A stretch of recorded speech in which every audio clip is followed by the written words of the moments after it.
Berapa lama kita mau tunggu? Out! Out! Out! Sami Velu! All the Indians split into pieces because of one this gentleman who's arrogant, who's the block and who's the obstacle. And I'm telling the message sending to the Honorable Prime Minister, send him up tomorrow. Pendidikan anak-anak kita, beasiswa, JPA dan sebagainya, berapa kerat yang dapat? Sekolah Tamil, apa masa depannya? Koil dan juga tempat-tempat ibadah, siapa yang nak perjuangkan? Sektor pekerjaan, berapa persen orang India?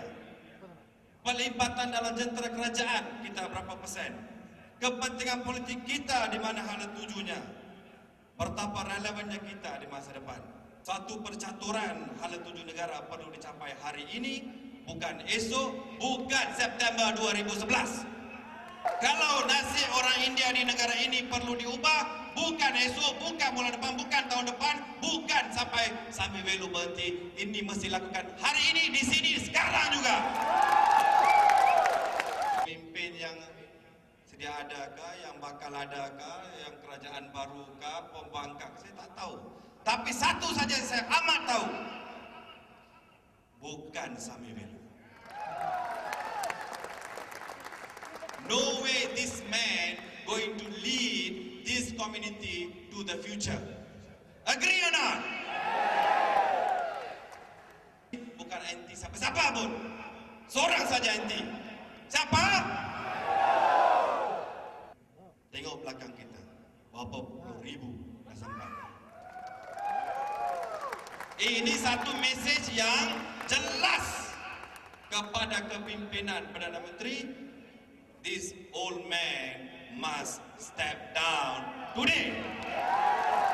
மாய்காவின் சட்டத்திட்டங்களுக்கு உட்பட்டு பதவி நிறுத்தப்படுபவர்களுக்கு மட்டும்தான் அவர்கள் பதவியை கருதி முக்கியமான பதவியை வழங்க வேண்டும் என்று டாக்டர் சி. சாமிவேலு அவர்கள் அவசரமாக கூட்டிய ஏப்ரல் 14ஆம் தேதி இனி கட்சியில் முக்கிய பதவி உள்ளவர்களுக்கு மட்டும்தான் முக்கிய பதவி என்பதை கருத்தில் கொண்டு வருகின்ற அமைச்சரவை மாற்றத்தில் மதிப்பிற்குரிய டாக்டர் சுப்பிரமணியம் அவர்கள் தன்னுடைய அமைச்சர் பதவியை தற்காலிகமாக ராஜினாமா செய்துவிட்டு அதை கட்சியின் துணைத் தலைவரும் எதிர்காலத்திலே மைகாவின் தேசிய தலைவராக வரவிருக்கின்ற டாக்டர் பழனிவேல் அவர்களுக்கு தாரை பார்க்க வேண்டும் என்று கேட்டுக்கொள்கின்றோம். 2011 8 அல்லது 9 மாதங்கள் என்பது செப்டம்பர் அல்லது அக்டோபரிலே தான் பதவி விட்டு துணைத் தலைவரிடம் வழங்குகின்ற என்ற நாடகம் அவர் 2011 நவம்பர் மாதம் வெளியேறுவதாக அறிவித்துவிட்டு 2012 டிசம்பர் மாதம் தலைவராக இடைக்கால தலைவராக டாக்டர் பழனிவேல் அவர்களை அறிவித்து உடனடியாக தேர்தலை வைத்து தனக்கு வேண்டிய டாக்டர் சுப்பிரமணியம் அவர்களை அடுத்த தேசிய தலைவராகவும் தன்னுடைய தவப்புதல்வன் அவர்களை அடுத்த துணைத் தலைவராகவும் ஆக்குவதற்கான சதி திட்டம் தான் 2011 செப்டம்பர் அக்டோபர் என்ற நாடகம். MIED நான் மத்திய சபை உறுப்பினராக தேர்ந்தெடுக்கப்பட்ட பிறகு 2வது கூட்டத்திலே மத்திய சபை கூட்டத்திலே இந்த எய்ம்ஸ் கல்லூரி MIED இந்திய சமுதாயத்தினுடையதா அல்லது தனிப்பட்டவருடையதா என்று நடத்திய போராட்டத்திலே இன்று வரை இந்திய சமுதாயத்திற்கு தான் அது உரிமையானது என்பதை டாக்டர் சாமிவேலு அவர்களும் அவர்களோடு சேர்ந்த சமுதாயத்தை கூறு போட்டு இன்று கூஜா தூக்குகின்ற எந்த தலைவரும் பிரகடனப்படுத்தப்படவில்லை. நாளையே இந்த இந்திய சமுதாயத்திற்கு சாமிவேலும் அவருடைய கூஜா தூக்கிகளும் எய்ம்ஸ் கல்லூரியும் MIEDயும் இந்திய சமுதாயத்திற்கு தான் உரிமை என்பதை அவர்கள் உறுதியாக நாளை கூறவில்லை என்றால் சமுதாயத்திலிருந்து அதை திருடிச் செல்வதற்காக அவர்கள் தயாராக இருக்கிறார்கள் என்பதை இந்த இந்திய சமுதாயம் தெரிந்து கொள்ள வேண்டும். கடந்த மத்திய சபை கூட்டத்திலே நானும் திரு பழனியப்பன் அவர்களும் அந்த பட்டியலை தாருங்கள் என்று கேட்ட பொழுது பட்டியல் எனக்கும் அமைச்சருக்கும் உள்ள தனி உரிமை, அதை நான் கொடுக்க வேண்டிய அவசியமில்லை என்று கூற கட்சியின் பேராளர்களால் தேர்ந்தெடுக்கப்பட்ட உச்சமன்ற உறுப்பினர்களாக நாங்கள் இந்த மத்திய செலவைக்கு அந்த ரகசியத்தை தெரியப்படுத்தாமல் இந்த மத்திய செலவைக்கு அதை நீங்கள் யார் என்று எங்களுக்கு தெரியாமல் யார் யாருக்கு வழங்கியிருக்கிறீர்கள் என்பது எங்களுக்கு தெரிய வேண்டும் நடத்திய போராட்டத்திலே you can go and see Prime Minister and you can get the government link companies and government agencies appointment, you can get it from the Prime Minister's office. Now the request to the Prime Minister, please kindly clarify what did you give it to Malaysian Indian Congress to our President, who enjoys it, whether they can deliver votes to Barisan National or not. Immediately release the government linked companies. How many you give? Who are those? Who are appointed? How many of your cronies? Whether you apply nepotism or not. This is the question direct to the Prime Minister. Don't cover Dato Sri Samyolu anymore. Don't put him in the comfortable zone anymore.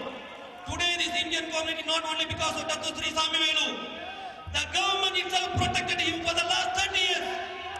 All the wrongdoing, you protected him. You lost the vote because of Dato Sri Samyolu. Barisan lost the vote because of the wrongdoing of UMNO and Barisan National. Protect the crook, the leader who cheated the Indian community. And immediately, you lose all this vote bank. 10,000 voters who gathered here, you lose it. என் கட்சியில் 6 லட்சம் அங்கத்தினர்கள். Dato Subramaniam கூறுகின்றார் 6 லட்சம் அங்கத்தினர்கள் எங்கிருந்து வந்தார்கள்? 1 லட்சம் அங்கத்தினர்கள் வெளியே போய்விட்டால் இப்பொழுது எப்படி இருக்கும் 6 லட்சம் அங்கத்தினர்கள்?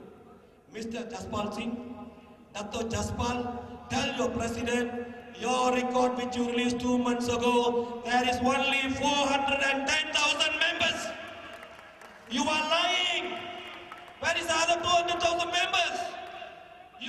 Morning you are telling one thing, afternoon you are telling one thing, following day telling one thing. With the evidence, the treasurer's report only 410,000. 200,000 we do not know where it gone. How many 100,000 members we lost to Bakal Sakti? We lost to IPI. We lost to Pakatan. We lost to DAP. Even we lost to PAS. Who's the bloody cause?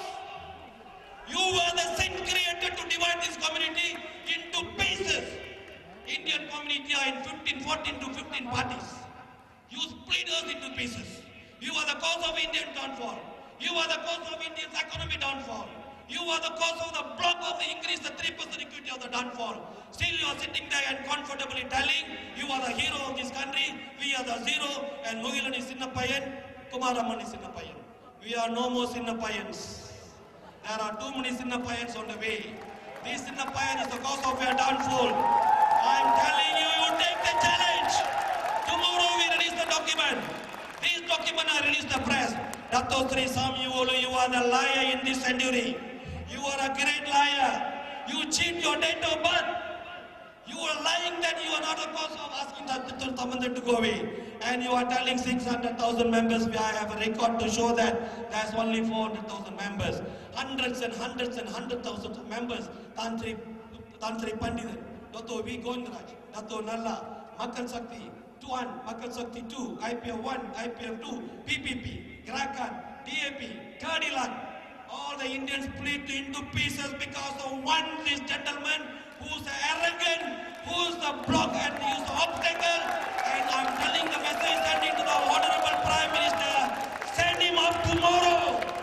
If you want Indian vote back, send him tomorrow. You want me in the heart of the Indian vote, send him tomorrow. Oh, you put him